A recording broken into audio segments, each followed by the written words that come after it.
నమస్కారం. నేను మీ సోమంచి సుబ్బలక్ష్మి. ఇంతకుముందు మనం ధ్యానం ఎందుకు చెయ్యాలి అనే దాని మీద కొంచెం అవగాహన తెచ్చుకున్నాం. ఇప్పుడు ధ్యానం ఎలా చేయాలి, ధ్యానం చెయ్యడానికి మనకి ముందు ఆ ప్రిపరేషన్ ఎలా ఉండాలి, ఆ ధ్యానం చేస్తే మనకి ఏ రకమైనటువంటి లాభాలు వస్తాయి అనే విషయం మీద కొంచెం డిస్కస్ చేసుకుందాం. అసలు ధ్యానం అంటే ఏమిటనుకున్నాము?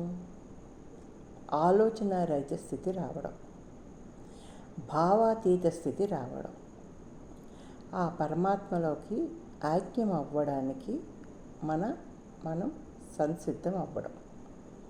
అయితే ఇది ఎలా జరుగుతుంది అని అంటే, ముందు మన శరీరంలో పూర్తిగా ప్రాణవాయువు నిండిపోవాలి. సో ఆ ప్రాణవాయువు ఎప్పుడైతే మనకి నిండిపోతుందో అప్పుడు ఏమవుతుంది అంటే, మన శరీరంలో ఉండేటువంటి కల్మషాలన్నీ బయటికి వెళ్ళిపోతాయి. అయితే ప్రాణవాయువు నిండాలి అని అంటే ఎలాగా? దానికి ఒక మార్గం ఉండాలి కదా. సో ఆ మార్గానికి సున్నితంగా, సింపుల్గా నేను చెప్పేది ఏంటి అంటే, ఇది నా యొక్క అనుభవపూర్వకంగా నేను ప్రాక్టీస్ చేసేది, మీకు చెప్పేది ఏమిటి అని అంటే, మనము ఏదైనా నెంబర్లు పెట్టుకొని 1, 2, 3, 4, 5 అనుకుంటూ గాలిని బలంగా లోపలికి పీల్చడం. ఆ తర్వాత మళ్ళీ 1, 2, 3, 4, 5, 6 అంటే మనం ఇన్హేల్ ఎంత చేసామో ఎక్సేలు అంతే చేసినా సరే, లేదు ఒక 2 ఎక్కువ చేసినా సరే, మనం దీర్ఘ శ్వాసలు అనేది తీయాలి. ఎప్పుడైతే దీర్ఘ శ్వాస తీస్తామో అప్పుడు మనం మెల్లిగా ఆలోచన రహిత స్థితిలోకి వెళ్తాం. అయితే అన్నిసార్లు మనం నెంబర్లే చెప్పుకోవాల్సిన అవసరం లేదు. మనం కాస్త ఆధ్యాత్మికంగా ఉన్నాము అని అంటే కనుక చక్కగా ఓం నమో భగవతే వాసుదేవాయ అని అనుకుంటూ పీల్చొచ్చు గాలి. అలాగే ఓం నమో భగవతే వాసుదేవాయ అని కూడా గాలి వదలచ్చు. అంటే ఈ రకంగా గాలి పీల్చడం, గాలి వదలడం అనేది ఆ రకంగా మనం చేయొచ్చు.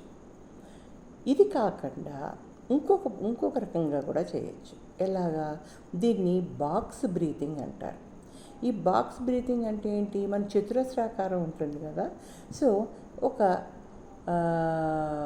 5 అంకెలు 1, 2, 3, 4, 5 5 అంకెలతోటి గాలి పీల్చి మళ్ళీ 1, 2, 3, 4, 5 అంటూ 5 అంకెలతోటి గాలి బంధించి మళ్ళీ గాలి వదిలి మళ్ళీ గాలి బంధించి, అంటే సేమ్ నెంబర్స్ తోటి కనుక మనం చేస్తే దీన్ని బాక్స్ బ్రీతింగ్ అంటారు.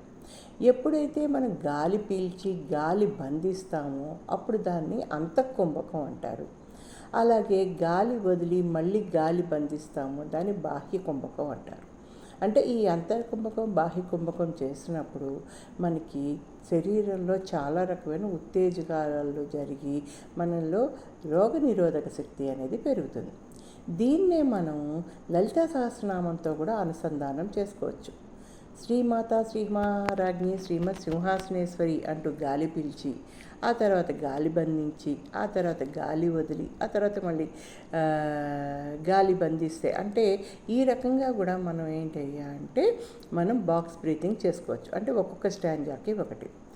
ఈ రకంగా చెయ్యడం వల్ల ఏమవుతుంది అని అంటే కనుక, ఒకటి మన శరీరం మొత్తం అంతా ప్రాణవాయువు నిండిపోతుంది. 2 మనకి ఆకలి మీద ఒక రకమైనటువంటి కంట్రోల్ వస్తుంది. దాని తర్వాత మనకి ఏకాగ్రత వస్తుంది. ఎప్పుడైతే ఇవన్నీ లక్షణాలు వస్తాయో మనకి ఆటోమేటిక్గా ఏమైపోతుంది అంటే, మనకి అనవసరమైన విషయాల మీద దృష్టి పెట్టుకూడదు అనేటటువంటి మనస్తత్వం కూడా వస్తుంది. ఎప్పుడైతే మనం అనవసర విషయాల మీద దృష్టి పెట్టామో అప్పుడు ఆటోమేటిక్గా మనకి ఆనందంగా ఉంటుంది.